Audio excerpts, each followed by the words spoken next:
Ah. Ito ang matindi ngayon. Bulacan Governor Daniel Fernando. Speaking of flood control. Speaking of flood control mga kababayan, ang Bulacan Governor ngayon na si Daniel Fernando, correct me if I'm wrong, ito po'y artista, no? Artista po ito si Daniel Fernando. Paki-comment nga po mga kababayan si yes or no. Gobernor pala, Daniel Fernando. Hinamon ang pamahalaan. Napakalaki pala ng budget sa flood control. Nasaan? So artista pala ito si Daniel Fernando. So ito mga kababayan, hinamon ngayon ni Governor Daniel Fernando kung nasaan daw ang budget dito sa flood control. Ang Bulacan ang nangunguna sa laki ng pondo para sa flood control project sa ilalim ng national budget. Umaabot ito ng mahigit 3 bilyong piso para sa 2025. Pero bakit nga ba isa pa rin ito sa mga probinsyang parating binabaha ng malalim kapag may bagyo? Ayon sa mga residente, lumubha ang sitwasyon mula nang tanggalin ang mga pilapil sa paligid ng mga palaisdaan para sa development ng airport. Pero ito ay pinabulaanan naman ni Bulacan Governor Daniel Fernando. Anya, ang talagang problema ay ang hindi paglabas ng pondo para sa mga proyektong matagal na nilang inilatag sa gobyerno. Nako. Para sa mega dike at iba pa. Kaya, pagsusumamo ni Fernando sa pamahalaan, ilabas na ang pondong hindi pa raw nila nakikita. Nako! Sa wakas, lumalabas na rin ang araw. Kaya ang tubig dito sa Bulacan ay medyo bumababa, kumuhupa na.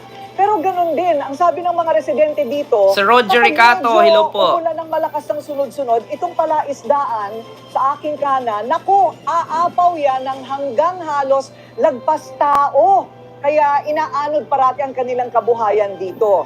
Mahigit bilyon ang nakaatang na pondo para sa flood control project dito sa Bulacan.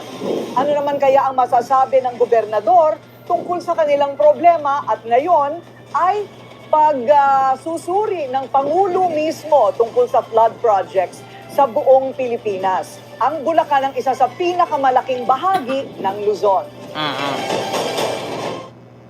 Ano po ang nararamdaman ninyo, Gov, pagka nakikita ninyo na yung pong mga constituents ay tuloy-tuloy pa rin ng inaanod yung ng pagbabaha? Siyempre, masakit para sa amin, malungkot. Siyempre, di ba, tigil yung hanap buhay, tigil yung pag-aaral. Patapos yung mga gamit na, nabasa na lahat. Ngayon, ito pong sinasabi na yung flood control project, medyo sisinsin. Hello po, si Ma'am Chaicher, nandyan po ba? Hindi ko rin nakikita. Wala naman pong nang-hide dito po, ma'am, kasi wala namang jacket. Yan din ang iniiwasan ko, hindi ako nagbibigay ng jacket kasi pag napindot, nawawala yung kapwa ninyo viewers. So ito po mga kababayan, nagsalita na po mismo si Governor Daniel Fernando na hinahamon niya ang gobyerno. Napakalaki pala ng mga pondo dyan, no? Lalong-lalo na sa Bulacan na patungkol doon sa 2025 bicameral insertion ni Chis Escudero na 142.7 billion at ang Bulacan ang pinakamalaki dyan na 12 billion pesos. Pumapangalawa ang lugar ni Chis Escudero na kumukuha ng 9.1 billion. Ang tanong ngayon ni Governor Daniel Fernando, nasaan ang 3 billion na para sa kanila sa flood control na yan? 3 billion. Correct me if I'm wrong basta ang nakalagay dito, hinamon at nasaan ang 3 billion. Down ni BBM, yung kung saan ba napunta daw yung pondo na kay lalaki. Number 1 ang Bulacan. Pero may narinig po akong sinasabi ninyo tungkol po sa pondong yan. Ano po bang nangyayari dun sa pondong yon?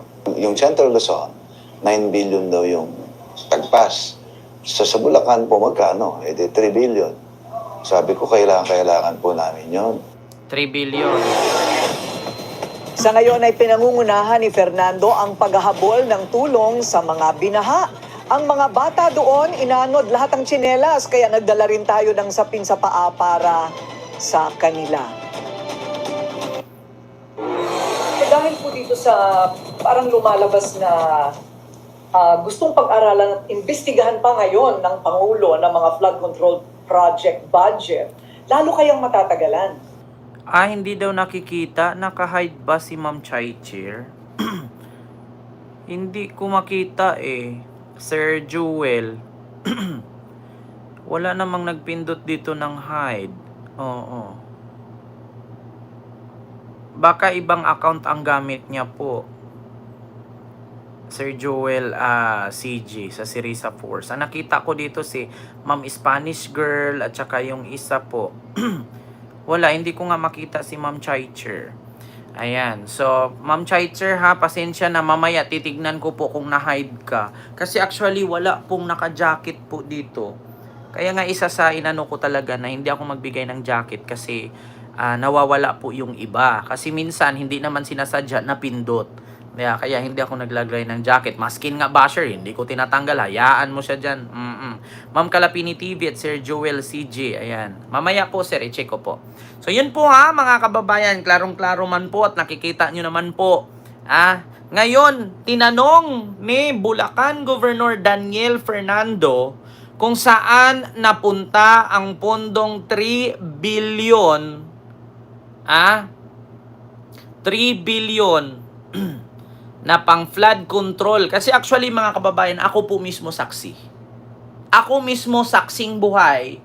Year 2015, 16, 17, nakatira po ako ng Bulacan sa may Ubando. Malalim po talaga dyan. Wow, heaven knows. Maraming salamat po ma'am sa yung super sticker. Thank you so much po. Ako po, Mami Alcantara, ayan, nasa Bulacan ako, buti na lang hindi bahain dito, bayan kung nasaan ako. Ako talaga nakatira ako dati sa Ubando. Tapos lumipat kami sa may Pulo, sa Valenzuela, malapit sa simbahan. Tapos lumipat kami doon sa may, tawag dito, mas lalong bahain, yung malapit doon kay Padre Pio, yung bahay ni Padre Pio, yung malapit dyan sa simbahan sa Pulo.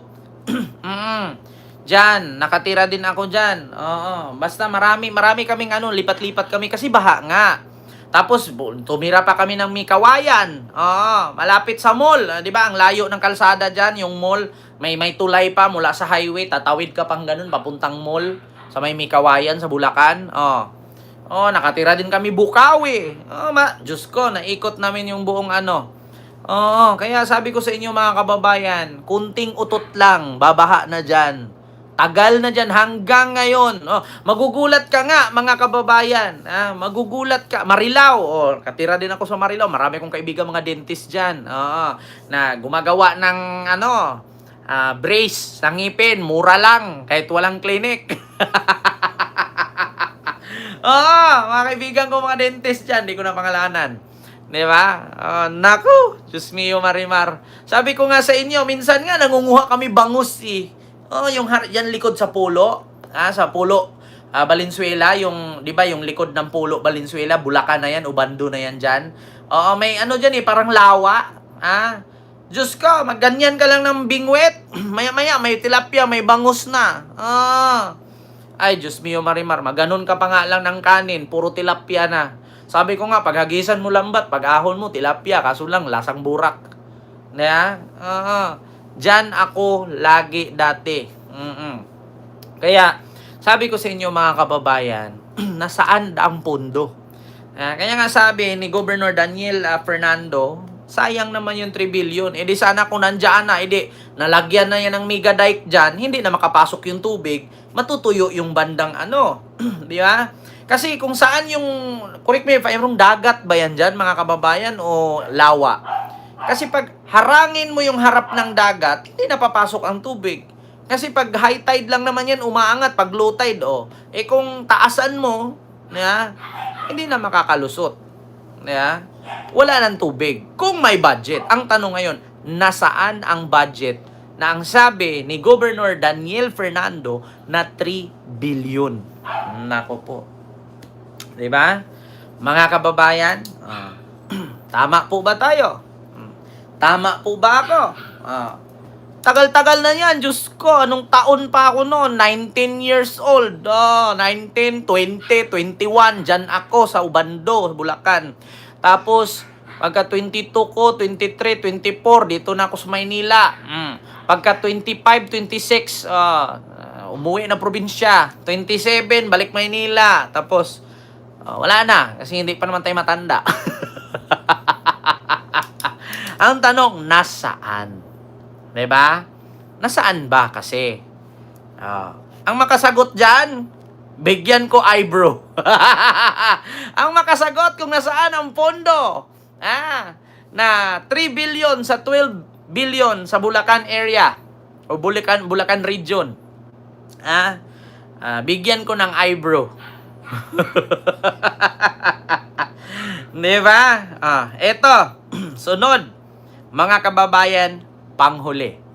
Ang panghuli nating pag-uusapan. Kung makasagot kung